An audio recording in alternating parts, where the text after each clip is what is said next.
es el pueblo de Dios. Hermanos, queremos antes de empezar a leer la palabra de Dios, la diáfana y pura palabra de Dios, amén. Hermanos, darle gracias a Dios por todas las personas y los hermanos que nos están visitando por primera vez. Queremos que se sientan mejor que en su casa. Es nuestro deseo como iglesia en Nueva Jerusalén, que cada vez que alguien nos visita por primera vez, es nuestro deseo que usted se pueda sentir mejor que en su casa. Y cuando digo mejor que en su casa es desde el punto de vista espiritual, que Dios pueda hablar de a su vida de la manera tan especial como Él sabe hacerlo. ¿Amén? Amén.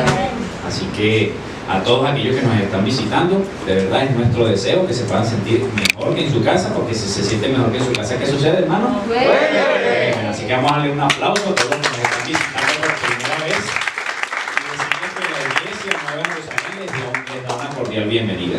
Amén. Mis hermanos, el tema que hemos venido tratando durante todos estos domingos, a pesar de que ya este es el segundo domingo que nos podemos congregar en nuestro templo, pero ya veníamos tocando un tema que tiene que ver con una pregunta, y la pregunta dice de la siguiente manera: ¿practicamos lo que predicamos? Yo creo que esa es una pregunta bien, pero bien crucial. ¿Practicamos lo que predicamos? Y hoy le toca el turno, mis hermanos, a que hablemos de un tema que es un tanto controversial, o si se quiere decir, es un poco malinterpretado en la vida, no solo de algunas personas, sino también en muchos cristianos es muy mal interpretado este tema, y es el siguiente: las obras confirman las palabras. Y cuando hablo de que las obras confirman las palabras, les estoy hablando de que ¿qué es más importante, la fe o las obras? Pues nosotros vamos a ver aquí qué nos dice la palabra de Dios en cuanto a este tema. Hermanos, para empezar, vamos a ponernos de pie un momento, vamos a orar, vamos a pedirle a nuestro Dios que hable a nuestra vida de la manera como solo Él sabe hacerlo. Amén. Amén. Señor, te damos tantas gracias, Padre, por cada uno de nuestros amigos, de nuestros hermanos que nos están visitando en esta mañana, Padre. Yo te quiero pedir que tu palabra, que es diáfana, tu palabra que no miente, Señor, tu palabra que es pura, que hable a nuestras vidas de la manera como solo ella sabe hacerlo, Señor. Te pido que tu Espíritu Santo sea nuestro maestro por excelencia, y que nosotros, al escuchar tu palabra y yo al predicar tu palabra, seas tú, Señor amado, ayudándonos a entender que hay cosas que tienen que seguir siendo cambiadas en nuestras vidas, Padre. En el nombre de Jesús te damos muchas gracias y pedimos que hables a nuestras vidas, Señor. Amén y amén. Se pueden sentar, mis hermanos. Hermanos, supongamos un caso hipotético que usted se consigue a un funcionario público, bien sea un guardia nacional o un polinacional, y esta persona le pide a usted que pase un día con él, y usted dice: sí, claro, yo te puedo acompañar. Y en ese transcurso de usted acompañar a esta persona, usted se da cuenta que no tiene su arma de reglamento, que su uniforme no es el más adecuado, o su uniforme no le identifica como tal. Aparte de eso, le hace falta su placa de identificación. Aparte de eso, transitando usted con esta persona en ese día, se da cuenta de que esta persona no da indicios de tener siquiera un conocimiento básico de lo que son los protocolos de la aplicación de la ley. Ahora les quiero preguntar, ¿qué pensaría usted o qué le vendría a usted a la cabeza si usted se consigue un funcionario de este tipo? ¿Qué es lo primero que a usted le vendría a la cabeza? Yo estoy seguro que usted diría, lo primero que se preguntaría es: ¿será realmente funcionario? ¿Verdad? Empiezan las dudas a divagar en nuestra mente acerca de si es o no es un funcionario. Y yo estoy seguro que usted diría: bueno, es fácil descifrarlo, nada más hasta por su manera de cómo toma las decisiones, usted pudiera decir es o no es un funcionario. Ahora, llegaríamos a la conclusión de decir hasta lo siguiente: ¿está fuera de sí o esta persona se está engañando a sí misma? Esta persona posiblemente se está engañando a sí mismo. Dice que es un funcionario, pero su manera de vestir, su manera de actuar y la manera en que aplica la ley no es la más adecuada. Por lo tanto, usted dice: ahora Posiblemente no es un funcionario. Ahora bien, mis hermanos, si nosotros esto que les estoy hablando lo lleváramos al concepto del cristianismo, les hago la siguiente pregunta: ¿será sabio creer las palabras de aquel que no practica lo que predica? Estoy seguro que pudiéramos decir todos que no, ¿verdad? ¿Será suficiente la fe o es necesario en nosotros que nos apoyemos nada más en las palabras? Pudiéramos decir que una persona, cuando dice que es cristiano, es aquel que nace en la familia de Dios. Y la pregunta lógica que aquí cabría mencionar es la siguiente: ¿existen reglas que deben gobernar mi vida una vez que yo me hago cristiano? ¿Existen parámetros a seguir? ¿Existen reglas a seguir una vez que usted comienza la vida cristiana? Hermanos, yo creo que sí, pero ¿saben qué? Hay posiciones encontradas en cuanto a esto, en cuanto a la vida cristiana.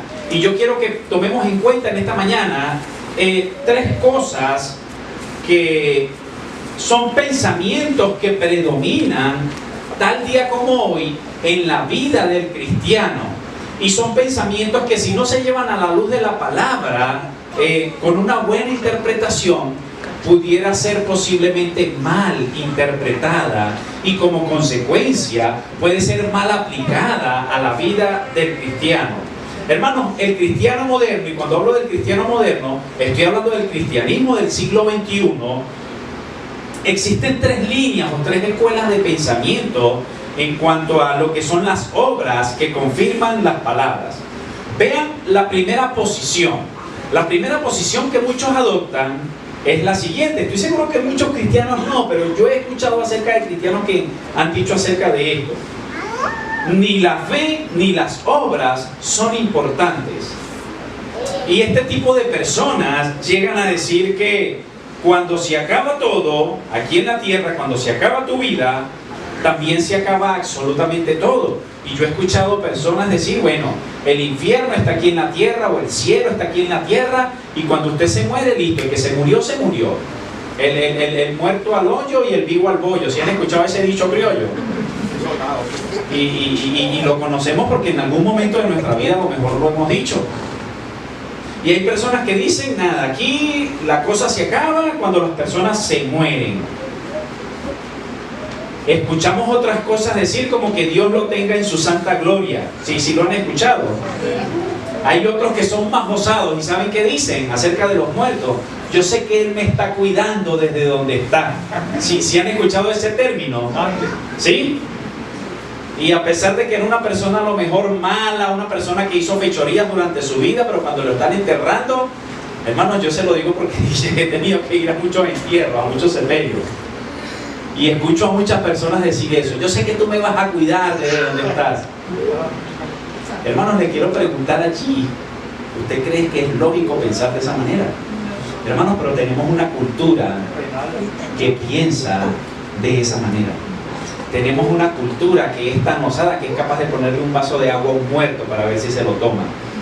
Hermanos, y es lógico, usted deja un vaso de agua 8 días y el agua se va a ¿qué? Se va a evaporar. Y dice: no, ese es el muerto que se está tomando ese vaso de agua. Hermanos, y somos tan osados que yo, cuando muchachito, yo pensaba que eso era cierto. Y decía: pero los muertos toman agua, ¿cómo van para tomar agua? No sé yo. En mi mente de infante. Hermanos, y lamentablemente es una gran herejía bíblicamente pensar de esta manera. ¿Saben por qué? Porque por ningún lado la palabra de Dios nos enseña este tipo de prácticas. La palabra de Dios no nos enseña este tipo de prácticas. Ahora, hay una segunda posición en que pudiéramos buscar algunos versículos en la Biblia, pero cuando usted no le aplica una verdadera interpretación bíblica, puede caer también en un error.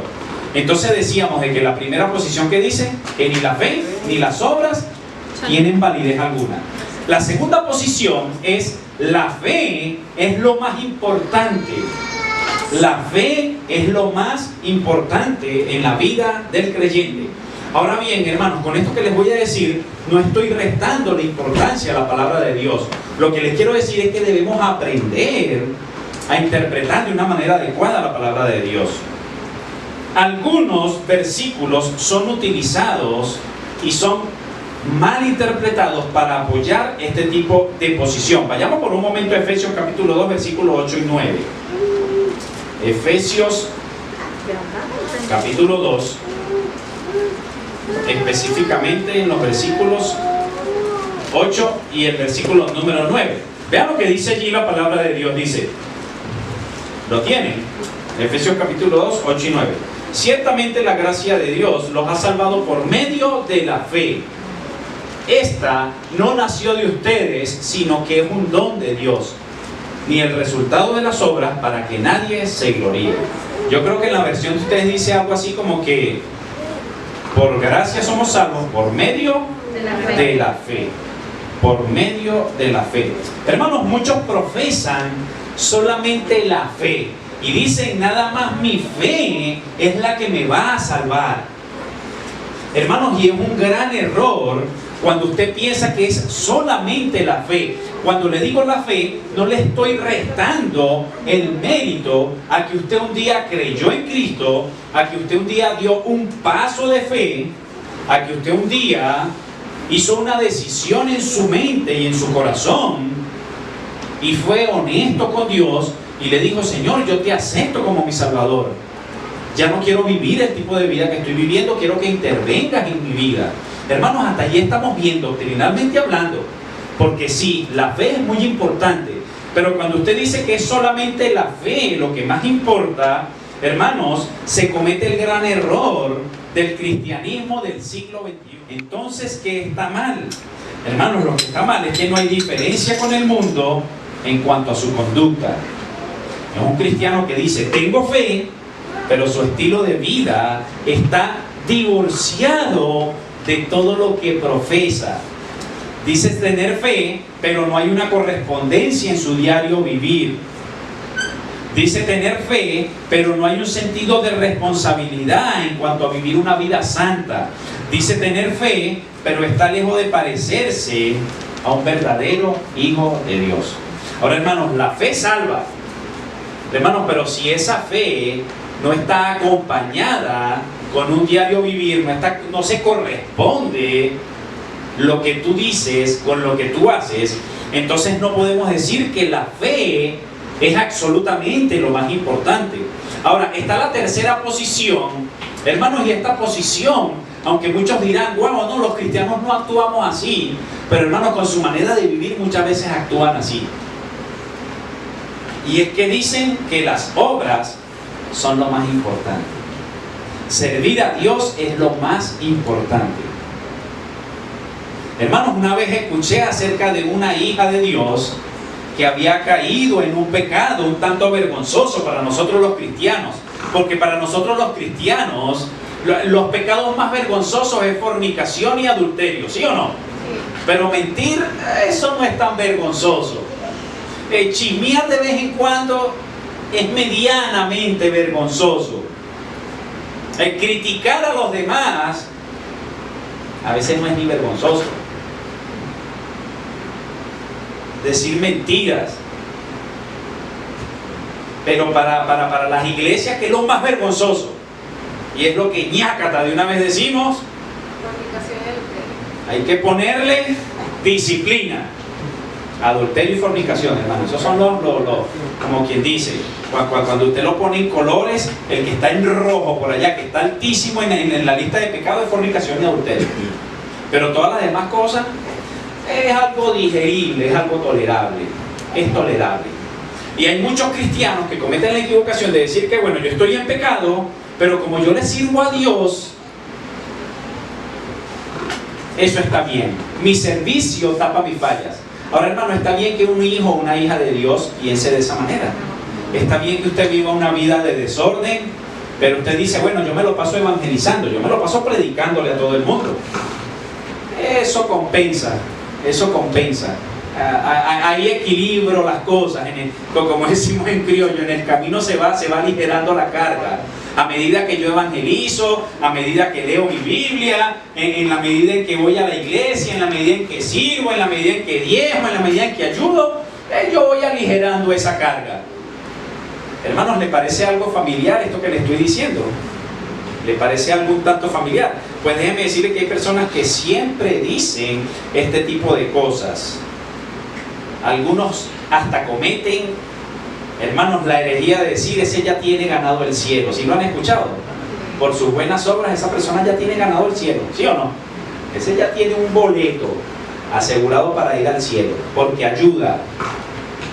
En estos días estaba hablando con una persona en la calle y él me decía: yo conozco un árabe que él cuando llegó aquí pasó mucha hambre, y entonces como los venezolanos en la década de los 60, 70, después de lo que fue la Segunda Guerra Mundial y todo esto, 50, 60, 70, él dice que cuando él llegó aquí a Venezuela, los venezolanos le dieron una muy buena acogida, lo trataron muy bien y le ayudaron, y él hoy día tiene una empresa, y él dice que él en su empresa contrata puros venezolanos, y esta persona me decía: chico, ese árabe tiene ganado el reino de los cielos por eso que hizo. Y yo decía: ¿cómo le explico bíblicamente a este hombre que no es así? Porque, hermanos, ¿saben que es importante que el pueblo de Dios no caiga pesado cuando corregimos a los inconversos? ¿Es así o no es así? Porque queremos mandar a todo el mundo al infierno, ¿sí o no?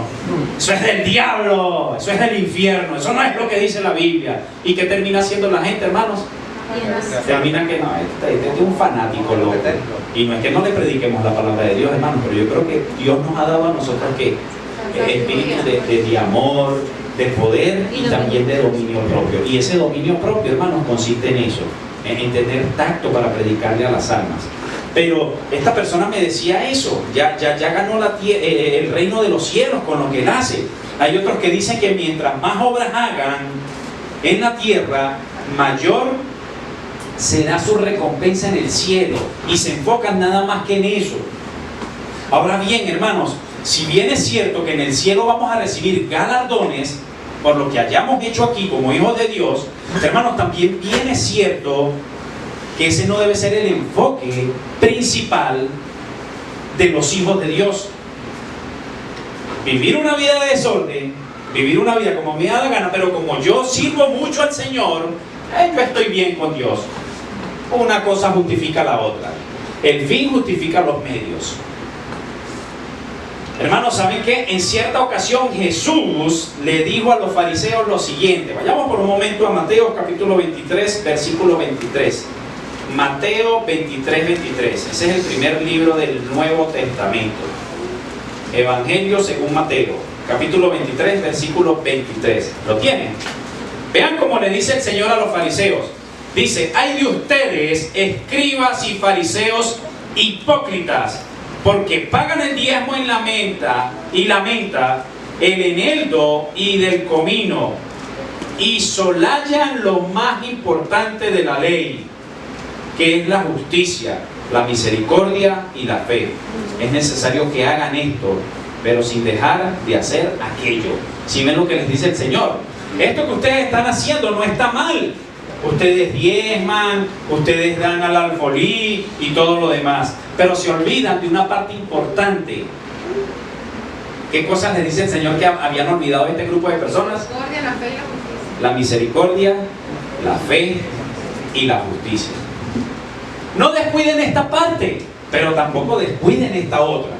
Hermanos, ahora se fijan que tiene que haber un equilibrio en la vida del cristiano. No es que diga usted nada más: yo tengo fe y mi fe me hará salvo. Gloria a Dios, porque por fe somos salvos.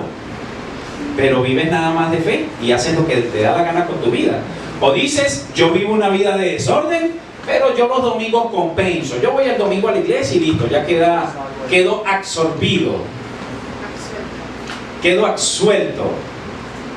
Quedo libre. Hermanos, y criticamos muchas veces a la religión oficial de nuestro país. Pero vaya que muchas veces actuamos como la religión oficial de nuestro país. Entonces, hermanos, después de haber visto estas tres posiciones, quiero hacer la siguiente pregunta: ¿cuál es entonces la posición que el Hijo de Dios debe adoptar? Hermanos, las Escrituras dicen que Jesús vio fe en un grupo de hombres, pero no se quedó solamente en la fe. Vayamos por un momento a Marcos capítulo 2. Marcos es el siguiente libro. Marcos capítulo 2. Y vean cómo plantea Marcos algo allí bien importante. Yo creo que aquí es donde está el punto de equilibrio que les quiero hablar en esta mañana, mis hermanos. Marcos capítulo 2, específicamente desde el versículo número 1 hasta el versículo número 5. Marcos 2, desde el versículo número 1 hasta el versículo 5. Dice: algunos días después, Jesús volvió a Capernaum. En cuanto se supo que estaba en la casa, se juntó mucha gente, de manera que ya no cabía ni una sola persona en la puerta, mientras él les predicaba la palabra. Llegaron entonces 4 hombres que cargaban a un paralítico. Como no podían acercarse a Jesús por causa de la multitud, quitaron la parte del techo donde estaba Jesús, hicieron una abertura y por allí bajaron la camilla que estaba acostado el paralítico. Cuando Jesús vio la fe de ellos, les dijo al paralítico: hijo, tus pecados te son perdonados. Hermanos, encontramos nosotros aquí en la Escritura que Jesús dice que Él vio su fe. ¿Cómo sabemos que tenía fe? Hermanos, ¿cómo sabemos que estas personas tenían fe? ¿Por qué? ¿Saben por qué? Porque actuaron en base a lo que creían. ¿Me está entendiendo ahora? Actuaron en base a su fe. Su fe les hizo actuar. Se ve allí sus obras. Las obras son la fe en práctica. ¿Me está escuchando bien esto que le acabo de decir? La verdadera fe son las obras en práctica. Usted cree algo, usted actúa en base a lo que usted cree. Ahora, hermanos, ¿qué cree usted? Les voy a poner un ejemplo así sencillito. Imagínense que ahora más tarde usted va a escuchar que dicen que de acuerdo al pronóstico del tiempo, mañana van a haber torrenciales aguaceros durante todo el día. Eso es lo que dicen.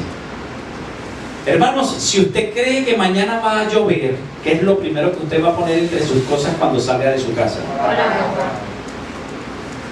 ¿Se da cuenta lo sencillo de la fe con obras? Creo, actúo. No es solamente creer, no es una fe hueca, no es de que yo creo y me quedo allí creyendo. Creo y actúo. Hermanos, tremendo ejemplo encontramos en la palabra de Dios, ¿verdad? Estos hombres creyeron, pero basado en su fe, actuaron. Los 4 hombres que cargaban al paralítico sabían que podían llevarlo a Jesús y que si lo llevaban sería sanado. Esto es fe, pero es una fe práctica, es una fe que actúa. Mis amados hermanos, quiero concluir con esto. Las obras son una confirmación de la fe. Si tenemos fe, las obras seguirán como fruto. Somos salvos por fe, gloria a Dios por eso, pero juzgados por nuestras obras. ¿Me está escuchando bien? Somos salvos por fe, pero seremos juzgados ante el tribunal de Cristo por nuestras obras. El árbol de la fe lleva frutos. ¿Saben cómo se llaman esos frutos? Obras. El árbol de la fe tiene muchos frutos, pero todos esos frutos se llaman obras. Ahora bien, hermanos, la posición correcta que debe tener el cristiano es la siguiente: la fe y las obras siempre irán agarradas de la mano. Somos salvos por la fe en Jesucristo. Como resultado, recibimos el derramamiento del Espíritu Santo en nuestras vidas, el cual produce en nosotros buenas obras. Así que tu fe debe ir en consonancia con lo que tú vives a diario. Amén. Hermanos, yo no sé si hay alguien en esta mañana, no lo sé, Dios sí lo sabe, que a lo mejor no está viviendo una genuina vida de fe acompañada de sus obras. Yo no lo sé, pero si hasta ahora no has estado viviendo, como lo dice la palabra de Dios, donde tus obras son consecuencia de tu fe, hermano, es hora de empezar a vivir, no solo por fe, sino también por obras, por las obras del Espíritu Santo que hay en nuestras vidas. Señor, te damos tantas gracias, Padre. Gracias por este grupo de tus hijos, este grupo hermoso que está aquí, Señor. Gracias por sus vidas. Mi Dios, yo no les conozco íntimamente, pero tú sí les conoces, Señor. Tú conoces lo que hay en nuestra mente, tú conoces lo que hay en nuestro corazón. Mi Dios, yo te quiero pedir, especialmente por aquellos que han estado viviendo una vida que no está consona con su fe, Señor. Ayúdales a que su fe pueda respaldar sus obras también, Señor. Ayúdanos, Señor amado, a que cada día en el árbol de la fe se puedan encontrar esos frutos llamados obras, Señor. Y Dios, yo te pido que bendigas a cada persona, a cada hermano que está aquí. Si hay alguien que todavía no ha tomado decisión de fe, que es el paso inicial para ser salvo, mi Dios, que tu Espíritu Santo hable a su vida de una manera particular. Mi Dios, entre nosotros está nuestra amada hermana Ana. Rogamos por su salud, Señor amado. Suplicamos por su salud, Señor amado. Ponemos en tus manos la vida de nuestra hermana Ana, ella que es una sierva que te ama y que quiere, Señor, cada día servirte más. Bendice también a nuestro hermano Rolando, que está en Ecuador y está muy afligido, Señor, por su salud. Te pido que tu Espíritu Santo le reconforte y le restablezca, Señor, y que pases tu mano sanadora en la vida de nuestra hermana Ana y también en la vida de nuestro hermano Rolando, Señor. En Cristo Jesús oramos y en ese glorioso nombre estamos tan agradecidos a ti, Señor. Amén y amén. Dios les bendiga en esta mañana, mis hermanos.